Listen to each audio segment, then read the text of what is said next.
بسم اللہ الرحمن الرحیم۔ السلام علیکم ورحمۃ اللہ وبرکاتہ۔ ناظرین گرامی، حال ہی میں چند امریکی سائنسدانوں نے یہ رپورٹ شائع کی کہ خانہ کعبہ میں نصب موجود حجر اسود یہ جنتی پتھر نہیں ہے بلکہ یہ عام پتھر ہے۔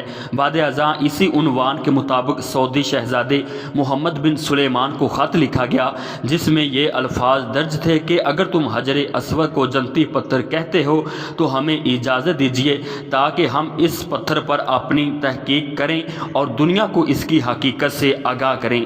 یہ خط پڑھ کر محمد بن سلیمان نے کوئی جواب نہ دیا، لیکن جب امریکی سائنسدانوں نے اس بات کو بنیاد بنا کر اسلام کے خلاف پروپیگنڈا شروع کر دیا تو سعودی شہزادے نے انہیں حجر اسود پر ریسرچ کرنے کے لیے اجازت دے دی۔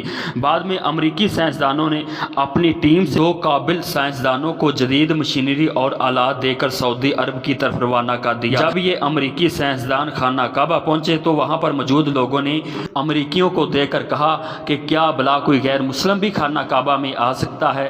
بہرحال سعودی شہزادے نے یہ وضاحت کرتے ہوئے لوگوں سے کہا کہ اگر آج ہم ان سائنسدانوں کو حجر اسود کا معائنہ کرنے کی اجازت نہیں دیتے تو ان کے دلوں میں شکوک و شبہات پیدا ہو سکتے ہیں، لہٰذا ہم انہیں منع نہیں کر سکتے۔ اگر ہم انہیں منع کریں گے تو ان کے دل میں شک پیدا ہوگا کہ مسلمان ہم سے کچھ ایسا ضرور چھپا رہے ہیں۔ تو ناظرین کرام، بعد میں امریکی سائنسدانوں نے حجر اسود پر تحقیق کرنا شروع کر دی۔ وہ اپنے ساتھ جدید آلات وغیرہ بھی لے کر آئے تھے۔ ان دونوں امریکی سائنسدانوں میں سے ایک سائنسدان آگے بڑھا اور حجر اسود کا معائنہ کرنے لگا۔ جب اس نے حجر اسود کے خد و خال کو دیکھا اور جانچ پڑتال کرنے لگا، کچھ ہی وقت کے بعد اس کے چہرے کا رنگ بدلنے لگا، پیشانی پر پسینہ آنے لگا۔ جیسے جیسے وہ اپنی ریسرچ مکمل کرتا جا رہا تھا اس کی پریشانی اور حیرانی میں اضافہ ہو رہا تھا۔ تو ناظرین، اچانک وہ سائنسدان گہری سانسیں لینے لگا اور کہنے لگا کہ یہ حجر اسود واقعی کوئی عام پتھر نہیں ہے، یہ اس کائنات کا سب سے قیمتی اور عظیم پتھر ہے۔ پھر وہ امریکی سائنسدان بڑے غور و فکر سے اور حیرانی کے عالم میں حجر اسود کو دیکھنے لگا۔ اچانک اس نے چیخ ماری اور کہنے لگا کہ مجھے کلمہ پڑھاؤ، میں دین اسلام میں داخل ہونا چاہتا ہوں۔ کعبہ میں موجود لوگوں میں سے ایک بزرگ نے اسے کلمہ پڑھایا اور اسی حالت میں وہ بے ہوش ہو کر زمین پر گر پڑا۔ بعد ازاں اسے سعودی شہزادے محمد بن سلیمان کے حکم سے اسے ہسپتال میں داخل کیا گیا۔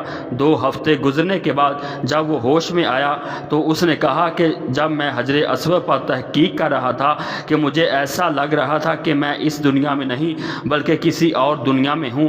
اگر میں حجر اسود پر کچھ لکھنا چاہوں تو مجھے بہت سارا وقت درکار ہے۔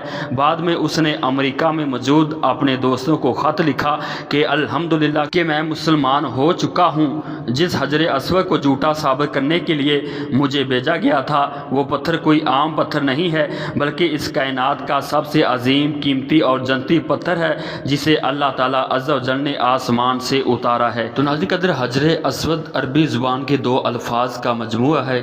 حجر عربی میں پتھر کو کہتے ہیں اور اسود سیاہ اور کالے رنگ کے لیے بولا جاتا ہے۔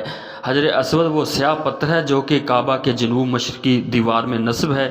اس وقت یہ 3 بڑے اور مختلف شکلوں کے کئی چھوٹے ٹکڑوں پر مشتمل ہے اور یہ ٹکڑے اندازاً 2.5 فٹ قطر کے دائرے میں جڑے ہوئے ہیں جن کے گرد چاندی کا گول چکر بنا ہوا ہے، اور جو مسلمان حج یا عمرہ کرنے جاتے ہیں ان کے لیے لازم ہے کہ طواف کرتے ہوئے ہر بار حجر اسود کو بوسہ دے۔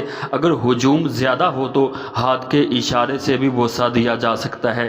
اسلامی روایات کے مطابق جب حضرت ابراہیم علیہ السلام اور ان کے بیٹے حضرت اسماعیل علیہ السلام خانہ کعبہ کی تعمیر کر رہے تھے تو حضرت جبریل علیہ السلام نے یہ پتھر جنت سے لا کر دیا جسے حضرت ابراہیم علیہ السلام نے اپنے ہاتھوں سے دیوار کعبہ میں نصب کر دیا۔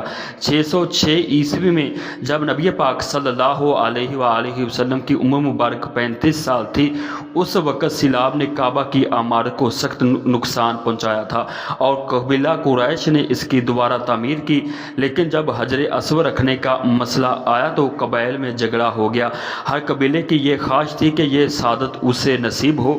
اس وقت رسول اللہ صلی اللہ علیہ وآلہ وسلم نے اس جھگڑے کو ختم کرنے کے لیے یہ طریقہ اپنایا کہ حجر اسود کو ایک چادر میں رکھا اور قبائل کے سرداران سے کہا کہ وہ چادر کے کونے پکڑ کر اٹھائیں۔ لہذا سب نے مل کر چادر کو اٹھایا اور جب وہ چادر اس مقام پر پہنچی جہاں اس کو رکھا جانا تھا تو آپ صلی اللہ علیہ وآلہ وسلم نے اپنے مبارک ہاتھوں سے حجر اسود کو کعبہ میں نصب کر دیا۔